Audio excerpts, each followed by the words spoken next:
Good afternoon, good morning mga kababayan. Ito yung kamatis na tanim ko noon, kaso sinira ng malakas na hangin nung nakaraan. Ayun siya. Ayun. Harvestin ko, maliliit pala. Ang mga ganyan. Hinog na siya. Na-harvest ko yung iba. Nasisira.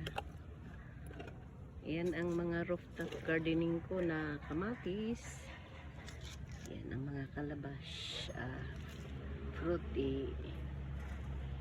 ko. Tapos ito yung mga tanim ko na panoon, yung mga sili na binili ko sa online.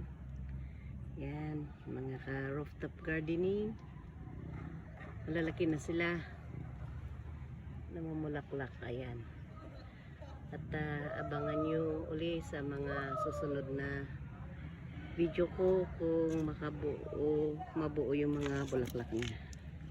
Ito marami sila yung ipinunla ko noon.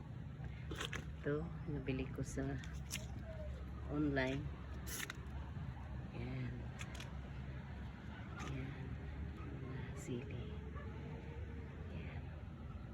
Doon sibuyas ko na i-transplant ko. Yan ito. Ayan, malalaki na sila. Matagal na hindi ko kayo in-update dahil gusto ko makita muna yung bunga nila. Ito din yung cilantro na tanim ko. Pinamulaklak ko siya para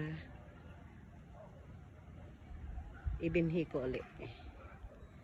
Yan. Yung mga halaman ko dito sa rooftop gardening.